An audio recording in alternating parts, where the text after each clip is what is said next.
فاسألوا الذكر إن كنتم لا تعلمون۔ تو اے لوگو علم والوں سے پوچھو اگر تمہیں علم نہ ہو۔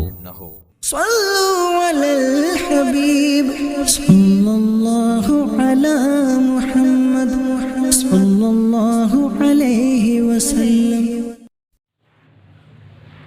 الحمدللہ رب العالمین والصلاة والسلام علی سید الانبیاء والمرسلین، اما بعد فاعوذ باللہ من الشیطان الرجیم، بسم اللہ الرحمن الرحیم،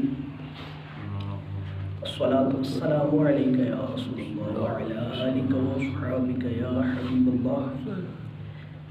یا بنی اسرائیل اذکروا نعمتی التی انعمت علیکم وانی فضلتکم علی العالمین۔ اے اولاد یعقوب، یاد کرو میرا احسان جو میں نے تم پر کیا اور وہ جو میں نے اس زمانے کے سب لوگوں پر تمہیں فضیلت عطا فرمائی ہے۔ یہاں سے ایک بار پھر بنی اسرائیل پر ہونے والی جو نعمتیں ہیں وہ ان کو یاد دلائی جا رہی ہیں۔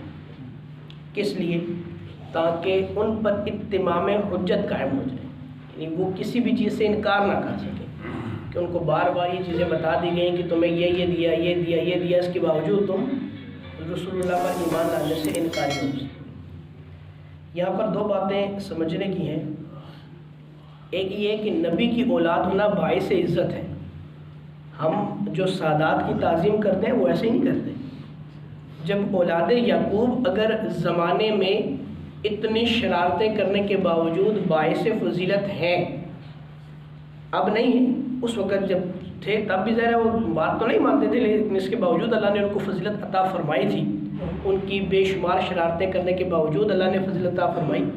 تو سادات تو اب ہیں ہی اتنے اچھے، کتنے نیک لوگ ہیں، کتنے جناب وہ عاجزی پسند ہیں، کتنے جناب ان کو اللہ تبارک و تعالیٰ نے فضیلتیں عطا فرمائی ہیں۔ اور ہمارے نبی کی اولاد ہونا تو یہ چونکہ نبی بھی سب سے افضل ہیں تو ان کی اولاد بھی تمام نبیوں سے افضل ٹھہری، وہ جو نبی نہیں ہیں ان سے۔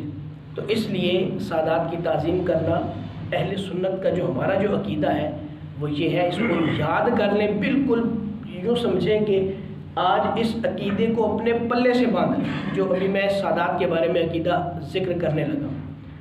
سادات کی تعظیم فرض ہے، لازم ہے، چاہے وہ داڑھی منڈا ہے، چاہے نماز نہیں پڑھتا، چاہے سگریٹ پیتا ہے، چاہے جناب چوکوں میں کھڑا ہوتا ہے، جیسا بھی ہے اس کی تعظیم لازم ہے۔ کیوں؟ کیونکہ وہ نبی کی اولاد میں سے ہے، ٹھیک، نبی کی اولاد میں ہونے کی وجہ سے ان کی تعظیم جو ہے وہ لازم ہے۔ ہاں، ایسا سید جو حد کفر کراس کر جائے، یہاں پر یہ آگے اسی آیت کی تحت دوسری بات انہوں نے ذکر کی ہے، وہ انشاءاللہ میں ابھی بتاتا ہوں۔ ایسا سید جو حد کفر کراس کر جائے، جب کفر میں جا پڑا، اب وہ اولاد نبی نہ رہا، کیونکہ فضیلت تب تک یہ ہے جب تک صاحب ایمان ہے۔ جب ایمان سے چلا گیا تو اب جو ہے وہ تعظیم بھی نکل گئی، کیونکہ تعظیم نبی کی اولاد ہونے کی وجہ سے تھی، اور نبی کی اولاد تب تک کی ہے جب تک وہ صاحب ایمان ہے۔ جب ایسا کوئی عقیدہ اس نے اپنا لیا جو کفر پر مبنی ہے تو پھر جو ہے ان کی تعظیم جو ہے وہ ختم ہو جائے گی۔ جب تک وہ کفر تک نہیں گئے، کفر سے پہلے کی حالت میں ہے، چاہے بے عمل ہے، چاہے جیسے بھی ہیں، ان کی تعظیم ہمارے لیے یہ ضروری ہے اور لازم ہے۔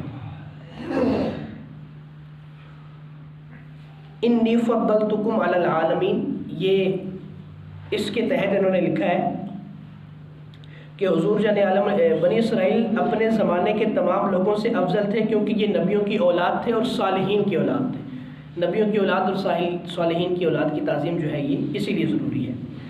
حضور جان عالم علیہ السلام کا انکار کر کے اور سرکشی کر کے ذلیل ہو گئے۔ جب حضور کا انکار انہوں نے کیا تو وہ زمانے میں صاحب فضیلت ہونے کے باوجود نکل گئے۔ اسی طریقے سے آج کے زمانے میں بھی اگر کوئی سید جو ہے وہ اپنی سیادت کو چھوڑ کر جناب کسی اور کے پیچھے جا لگے گا اور ایسے عقیدے اپنا لے گا جو اہل سنت سے یا اسلام سے، یوں سمجھیں کہ اسلام سے خارج کر دینے والے ہیں، تو پھر ان کی تعظیم بھی جو ہے وہ ختم ہو جائے گی۔ اسی آیت کے تحت دوسری بات دو، جیسے میں نے پہلے کہا تھا کہ دو باتیں معلوم ہوئی، ایک تو نبی کی اولاد ہونا باعث تعظیم ہے، دوسرا اللہ کی نعمتوں کا چرچا کرنا یہ بھی ضروری ہے. جیسے اللہ نے بار بار اپنی نعمتوں کا اظہار فرمایا کہ تم پر یہ نعمت کی، یہ نعمت کی، یہ نعمت کی، تو ہم میلاد کیوں مناتے ہیں؟ اللہ کی نعمت ہے نا، حضور سے بڑی کوئی نعمت ہے؟ حضور سے بڑی تو کوئی نعمت نہیں ہے. تو اللہ کی نعمت ہمیں ملی، اس لیے ہم اس کا اظہار کرتے ہیں، اس کا چرچا کرتے ہیں. اللہ حضرت فرماتے ہیں بخدا خدا کا یہی ہے در، نہیں اور کوئی مفر مکر، جو یہاں سے ہو وہیں آ کے ہو، جو یہاں نہیں وہ وہاں نہیں. اللہ مجھے اور آپ کو ان تمام باتوں پر عمل کی توفیق عطا فرمائے.